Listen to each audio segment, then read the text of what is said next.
ഞാനൊരു ഈസി ബിരിയാണിയാണ് ഉണ്ടാക്കാൻ പോണത്. തമിഴ്നാട്ടിലായിരുന്നു ഞാൻ കുറച്ച് നാൾ.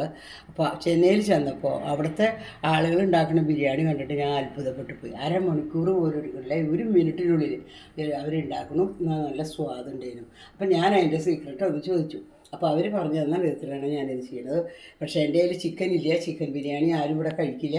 അത് കാരണം കൊണ്ട് ഞാൻ എഗ്ഗ് ബിരിയാണിയാണ് ഉണ്ടാക്കാൻ പോണത്. അപ്പോൾ അതിന് വേണ്ടിയിട്ട് ആദ്യമായിട്ട് ചെയ്യുന്നത്, ഒരു ടീസ്പൂൺ നെയ്യിട്ടു, അതിലിത്തിരി പട്ട, സ്റ്റാർ, പിന്നെ ഏലക്കായ, കരിയാമ്പൂവ് അതൊക്കെ ഇട്ടു കേട്ടോ. വഴണയിൽ ഇട്ടു. ഉള്ളി ഇടുന്നു. 2 പച്ചമുളക്, 2 പച്ചമുളക് ഇട്ടു കേട്ടോ. ഉള്ളി 2 പച്ചമുളക്, പച്ചമുളക് ഇങ്ങനെ കീറിയിട്ട് ഇടുക കേട്ടോ. അതൊന്ന് മൂത്തു അപ്പം ഇത് 3 സബോള ഞാൻ എടുത്തിരിക്കുന്നത് കേട്ടോ. സബോള എത്ര ഇടുന്നു അത്രയും നല്ലതാണ്.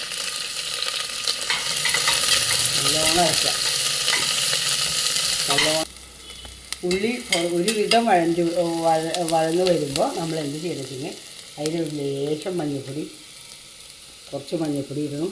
പിന്നെ അത് കഴിഞ്ഞാൽ പിന്നീട് 1 ടീസ്പൂൺ പെരുംജീരകപ്പൊടി, 1 ടീസ്പൂൺ ഗരം മസാല,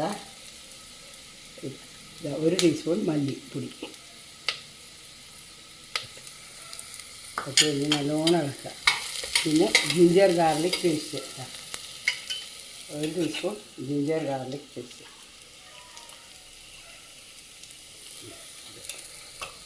അതിട്ടെടുക്കുക. പിന്നെ അതിൽ എണ്ണ പോരെങ്കിൽ കുറച്ച് ഒഴിക്കണം കേട്ടോ.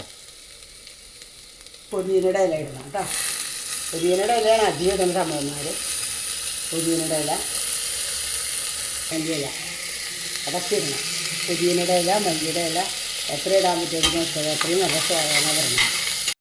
ഉപ്പിടുന്നതായിട്ട് ഞാൻ 2 ചെറിയ ഗ്ലാസ് അരിയാണ് ഞാൻ എടുത്തിരിക്കുന്നത്. അളവ് ഞാൻ കാണിച്ചു തരാം. ഞാൻ സോക്ക് ചെയ്യാൻ വെച്ചിരിക്കാൻ അരി 2 ഗ്ലാസ് അരി ഞാൻ സോക്ക് ചെയ്യാൻ 10 മിനിറ്റ് 15 മിനിറ്റ് വെച്ചിട്ടുണ്ട് കേട്ടോ. ആ അരി ഇതിലിടാം. ഇനി ഇതിൽ ചേർക്കേണ്ടത് ബിരിയാണി മസാല. അതാ കുറച്ച് 2 ചേർത്ത് ഞാൻ ബിരിയാണി മസാല ചേർത്ത് 1 ടീസ്പൂൺ.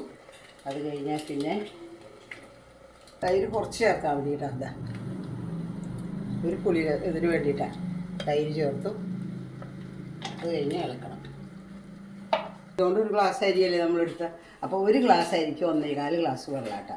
ഞാൻ 2 ഗ്ലാസ് അരി എടുത്തിരുന്നത്, അതുകൊണ്ട് 2.5 ഗ്ലാസ് വെള്ളം വേണം. അതാ ഞാൻ അളന്ന് വെച്ചതാണ് ഈ വെള്ളം. അരി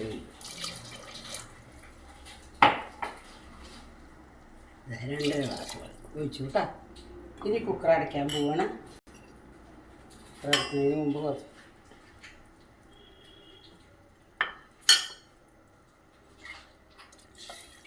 അതായത് ഒരൊറ്റ വിസിൽ വന്നു കഴിഞ്ഞാൽ ഇത് നോക്കണം. എന്നിട്ട് 20 മിനിറ്റ് കഴിഞ്ഞിട്ട് തുറക്കാവൂ. ഇതിലിപ്പോൾ എന്തൊക്കെയാണ് ഇട്ടിരിക്കണമെന്ന് വെച്ച് കഴിഞ്ഞാൽ അരി 10 മിനിറ്റ് 15 മിനിറ്റ് ഞാൻ സോക്ക് ചെയ്തിട്ടുള്ളൂ. അരമണിക്കൂറായാലും വിരോധമില്ല, അരമണിക്കൂറായാൽ കൂടുതൽ നല്ലതാവും. അത് അരി അതിലിട്ടു. പിന്നെ കുരുമുളക് പൊടി, ഗരം മസാല, മല്ലിപ്പൊടി, പിന്നെ ജീരകപ്പൊടി,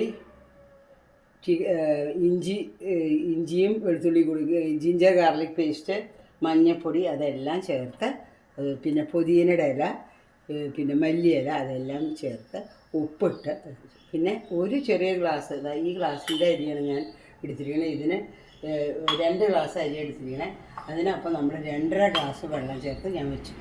1 വിസിൽ വന്നത് വാങ്ങാം. പിന്നെ അതൊന്നും ചെയ്യേണ്ട ആവശ്യമില്ല. നമുക്ക് അതിലൊന്നും ചെയ്യേണ്ട, അത് കഴിക്കാം. അതിന് പുറമെ അതിന് മുട്ട ഇടുകയുണ്ട്. മുട്ട ഞാനൊരു സൂത്രം ചെയ്യേണ്ട ചെയ്തിപ്പോൾ കാണിക്കും. മുട്ട വരിഞ്ഞു, 3 മുട്ട ഞാൻ എടുത്തിട്ടുള്ളൂ. മുട്ട വരിഞ്ഞു. തുള്ളി എണ്ണ ഒഴിച്ചിട്ട് നമുക്ക് എന്ത് ചെയ്യണമെന്ന് വെച്ചാൽ ഞാനൊന്ന് ഫ്രൈ ചെയ്തെടുക്കാം. മുളക് പൊടി, കുറച്ച് മഞ്ഞൾപ്പൊടി കേട്ടോ, കുറച്ച് മഞ്ഞൾപ്പൊടി,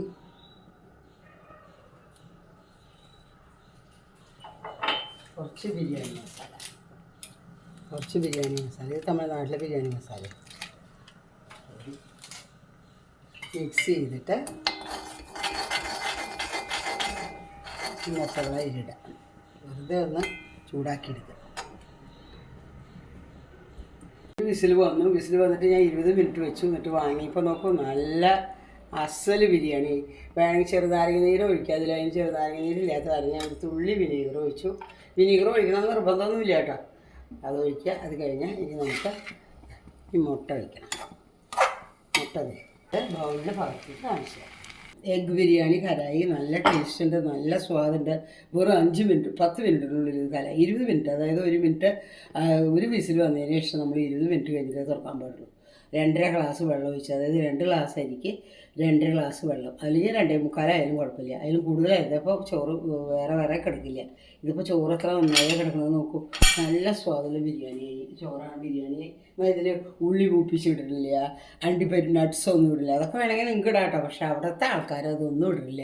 ഇതൊക്കെയാണ് ചെയ്യുന്നത്. അപ്പോൾ എനിക്കത് കണ്ടപ്പോൾ അത്ഭുതമായി. കണ്ടോ മുട്ട നോക്കൂ, അവർ മുട്ട ഒന്ന് ഫ്രൈ ചെയ്തിട്ടാണ് ഇടുന്നത്. അത് കഴിഞ്ഞാൽ പിന്നെ ഇതാ സാധാരണ ചിക്കൻ ബിരിയാണി ഉണ്ടാക്കാൻ മുട്ട ബിരിയാണി അവരിങ്ങനെയാണ് ഉണ്ടാക്കിയത്. ഇത് ഇഷ്ടപ്പെടുകയാണെങ്കിൽ ലൈക്ക് ചെയ്യണം, ഷെയർ ചെയ്യണം. എല്ലാവർക്കും ഒന്ന് ഷെയർ ചെയ്യൂ കേട്ടോ, സബ്സ്ക്രൈബ് ചെയ്യൂ കേട്ടോ എല്ലാവരും. എനിക്കതാണ് അവർ നിങ്ങളോട് ഉള്ള റിക്വസ്റ്റ്. എന്ന് നിങ്ങളുടെ സ്വന്തം സുലോചന ടീച്ചർ.